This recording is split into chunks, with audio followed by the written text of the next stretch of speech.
He brings you flowers. He holds the door. He calls you his everything. This is the story you were sold.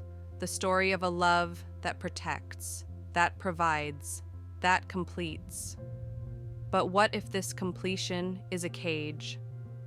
The philosopher Bell Hooks dared to ask this question.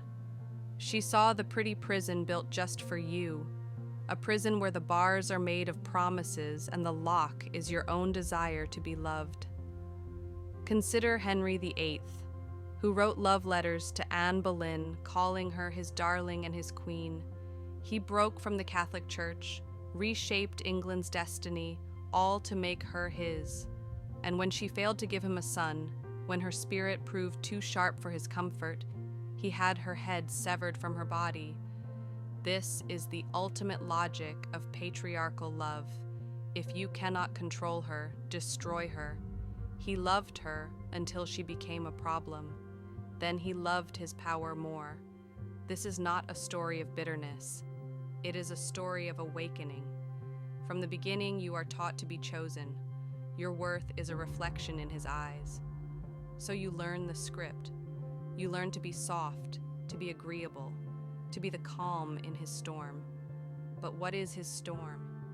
It is the patriarchal, masculine ideal.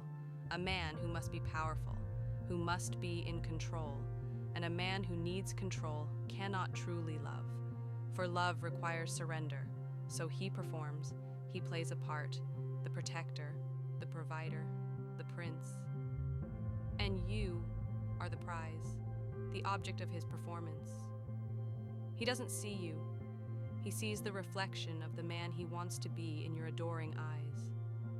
This is how the trap is set. Not with malice, but with a script you both agreed to follow. He is taught to acquire. You are taught to be acquired. His love becomes a transaction. Your kindness, your body, your peace are the currency. He plays the emotions of a woman because he was never taught to feel his own. He learns what to say to get what he needs. He learns when to be distant, to make you try harder. He learns that your anxiety is a lever he can pull.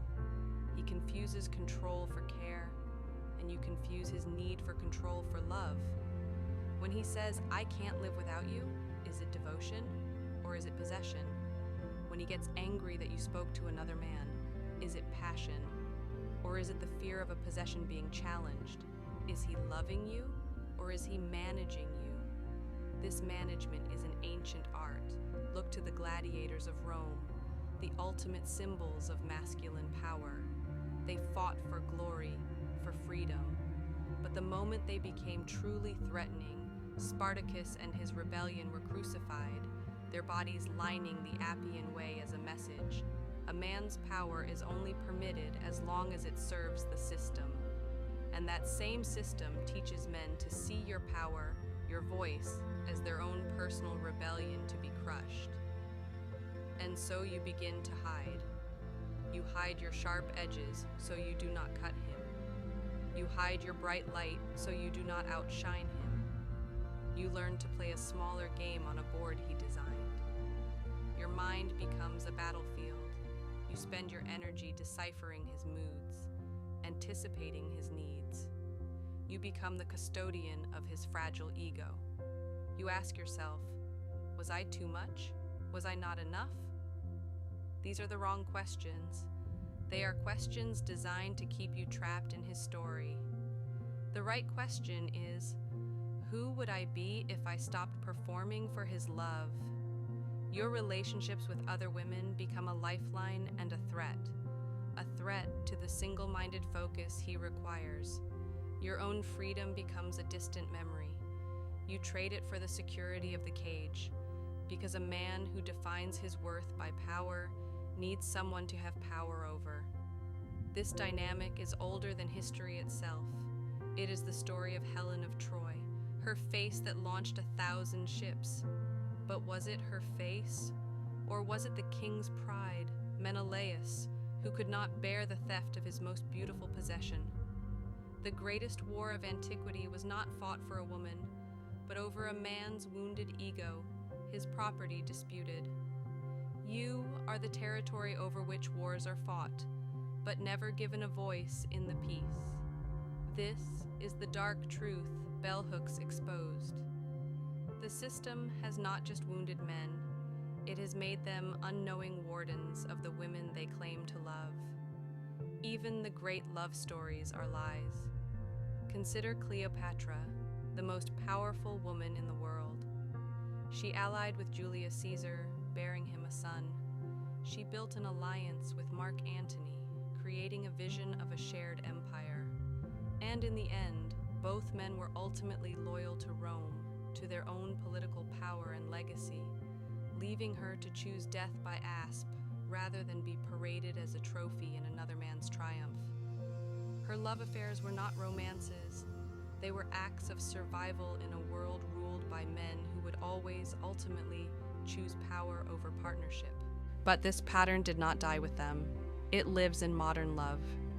In relationships that look perfect on the outside, but are defined by quiet domination.